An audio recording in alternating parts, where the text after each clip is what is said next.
O presidente americano Donald Trump disse nesta sexta que deixou instruções para atacar o Irã caso ele, Trump, seja assassinado. Durante uma entrevista, o republicano afirmou que os Estados Unidos devem responder com força militar avassaladora se Teherã conseguir assassiná-lo. Esta não é a primeira vez que Trump faz uma declaração desse tipo. Em fevereiro do ano passado, durante uma visita de Benjamin Netanyahu a Washington, o presidente americano também falou que havia deixado instruções caso fosse morto pelo Irã. Desta vez, a afirmação acontece depois que Israel disse ter compartilhado informações com o governo americano de que há um novo plano do Irã em ação para matar Trump. Mas o presidente americano minimizou a ameaça. O republicano também reafirmou que ele é o número 1 da lista de assassinatos dos iranianos. E a gente continua falando sobre a guerra, Débora, agora com o professor de Relações Internacionais do IBMEC São Paulo, Alexandre Pires, já na tela conosco. Professor, muito boa tarde, bem-vindo, obrigado por nos atender. Estados Unidos e Irã já tinham chegado a um acordo provisório antes, mas isso não impediu o recomeço de ataques, ainda que pontuais. Na sua avaliação, o que pode ser negociado agora que levaria ao fim de fato e mais, não digo permanente, mas mais duradouro desses bombardeios? Boa tarde, Yuri. Boa tarde, Débora.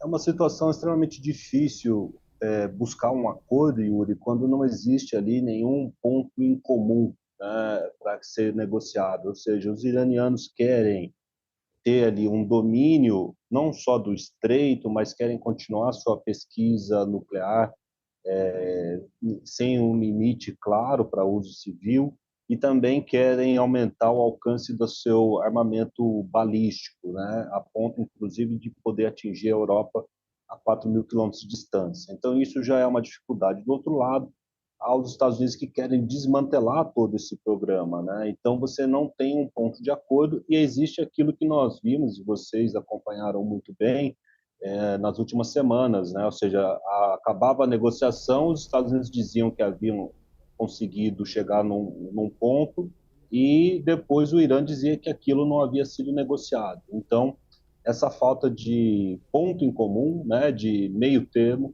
dificulta tudo e faz com que nós assistamos aí à retomada das hostilidades.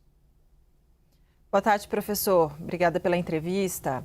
A gente acabou de ver, né, que Trump falando sobre um suposto plano do Irã para assassiná-lo. Como é que isso pode ter influenciado as decisões do presidente americano nos últimos dias? Boa tarde, Débora. Exatamente, né? Essa informação chegou agora, mas tudo indica que essa inteligência foi compartilhada antes. Então, isso pode sim ter aumentado a disposição do Trump de colocar esses ataques como uma espécie de declaração ali ao Irã. Então, nós podemos estar assistindo isso. Mas, por outro lado, também serve como um bom teste da capacidade do Irã. Nós temos que lembrar que essa pausa que nós assistimos durante a trégua serve para todos os atores no conflito se rearmarem, né? Então, os Estados Unidos, obviamente, têm uma capacidade agora recolocada de ataque, como nós assistimos.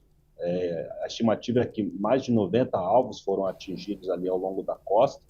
E o Irã respondeu, mas não respondeu com eficiência e nem com aquela força, né, potência que nós vimos quando o conflito começou. Então, talvez o Irã tenha tido realmente dificuldades de se reabastecer, e isso é um sinal, talvez um teste, que os Estados Unidos estejam fazendo para pressionar o Irã, ou até mesmo, nós temos que ficar muito atentos a isso, algum tipo de operação terrestre. Nós temos que lembrar que os navios anfíbios, né, que são aqueles usados para a invasão terrestre, chegaram em uma maior quantidade. Então, nós temos uma mobilização ali da Marinha Americana um pouco diferente do que nós estávamos acostumados, e isso serve como pressão ao Irã.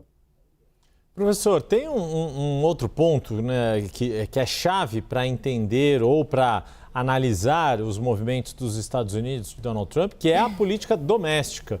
O quanto esta é uma guerra impopular que tem drenado a aprovação do governo Donald Trump nos Estados Unidos, e num ano em que há eleições para a renovação do Congresso americano Na sua avaliação, o quanto Trump sopesa essa questão da política doméstica e qual é a influência que a proximidade das eleições de meio de mandato em novembro pode ter nas negociações do lado americano em relação ao Irã e vice-versa? O quanto também os iranianos jogam com a agenda da política doméstica dos Estados Unidos a seu favor na mesa de negociação? Eu acredito que tudo que nós assistimos nesse período de trégua foi motivado pela política doméstica. Havia ali uma esperança do governo Trump de uma reversão das pesquisas de opinião dentro dos Estados Unidos.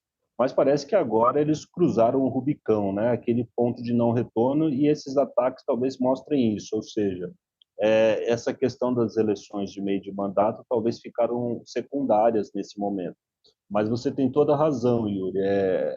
O Irã, pelas ações que ele vinha tomando, inclusive essas negociações truncadas, indicavam que o Irã queria, de fato, esperar talvez uma perda de maioria parlamentar do Trump no Congresso americano, né? Mas isso já se mostrou uma estratégia infrutífera em razão do que nós assistimos nos últimos 2 dias.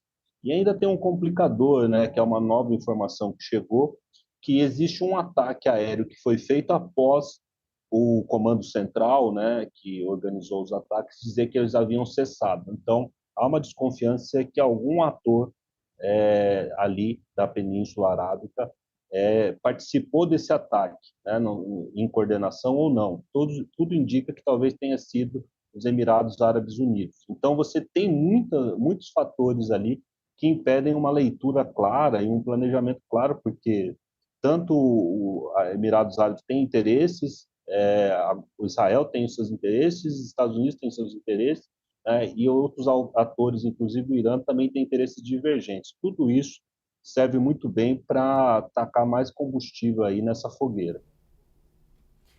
Professor, a relação entre Donald Trump e Benjamin Netanyahu, de Israel, não vinha num bom momento, né? Eles estavam se desentendendo. Agora, com essa volta dos ataques e da tensão, né, com o Irã, os dois podem voltar a se entender? O senhor vê isso no horizonte? Eu acredito que sim. Nós vimos ali muitas bicadas do Trump sobre o Netanyahu, sem uma resposta à altura, né? Houve respostas pesadas por parte de membros ali do primeiro escalão, mas não do Netanyahu. Eu desconfio muito, Débora, que isso tem a ver com a agenda de compras militares. Israel está num momento ali de aquisição de armamentos, né? Então não era o momento de aumentar ali as tensões. Eu acredito que agora que eles já parece que estão encaminhando ali um fornecimento, né, de armas, talvez a postura de Israel mude, tá? Ou seja, Israel é muito pragmático, né? Ou seja, cada coisa à sua vez, e agora era um momento de garantir ali a reposição dos estoques de armamento que foram todos gastos, né, numa quantidade absurda nesse último ano. Nós conversamos com Alexandre Pires, professor de Relações Internacionais do IBMEC São Paulo. Professor, muito obrigado. Até a próxima. Um bom fim de semana. Igualmente para vocês.